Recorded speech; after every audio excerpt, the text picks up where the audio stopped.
everybody, it's Josie with Ozark Mountain Goats, and we are in one of our favorite vacation spots, Lauderdale by the Sea, Florida.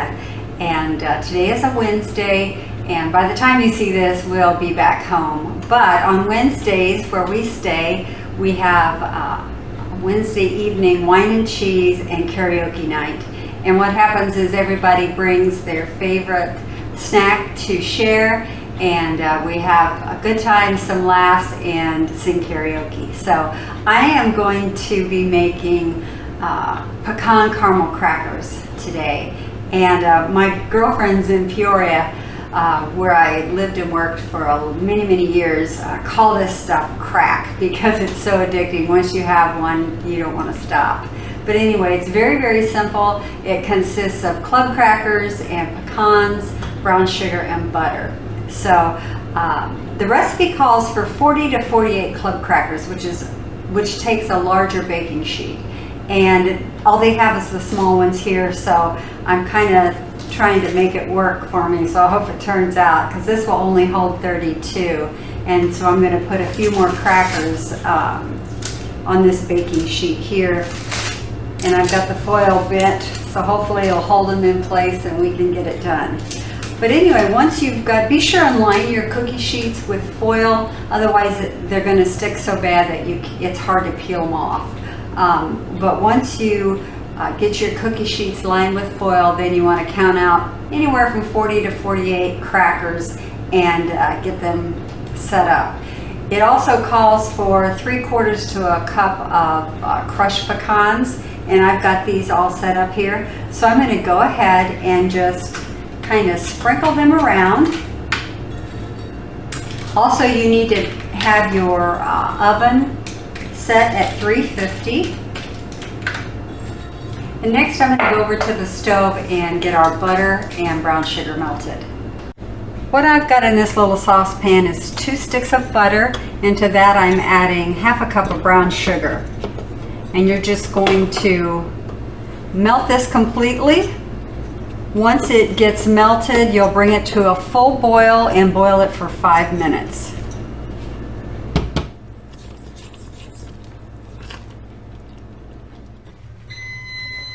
Alright. Now we gotta pour this on. And hopefully, I've got enough to do it all.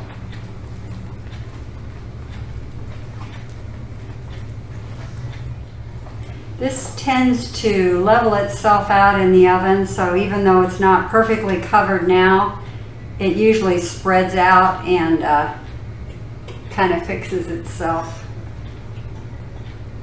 All right, I'm going to get these in the oven. They're going to bake at 350 for anywhere from 5 to 10 minutes. This oven's a little hot, so I don't think it's going to take very long. And we'll be back. Okay, I'm going to get these out of the oven and let them cool.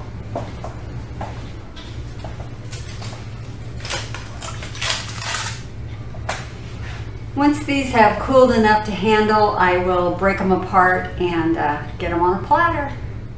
All right, these are still hot, but I'm going to see if I can get them apart without mangling them too much. I think I'll start with these over here. Basically, you just got to kind of pry them off like that.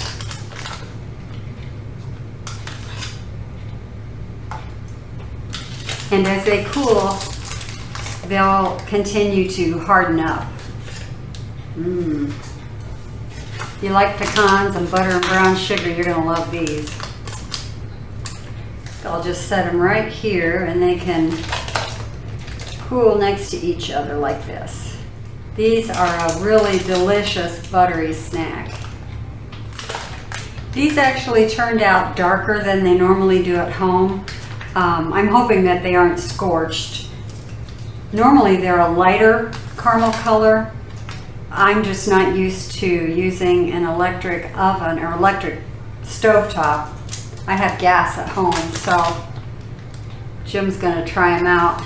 And I may have to make another batch if these are scorched, but hopefully they'll be okay. So when you do them at home, they'll probably be more of a caramel color and not this dark brown color.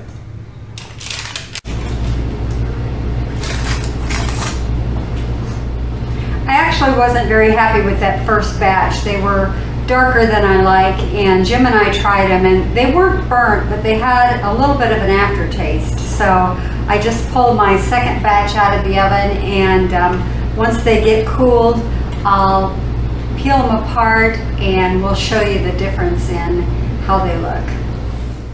Well, I've got my two batches here. You can see how dark this one is compared with this one here. So this is the way they've always looked at home, and this is the first batch that I did here. Again, you know, I was using this electric stovetop, and I think I had it about number 6.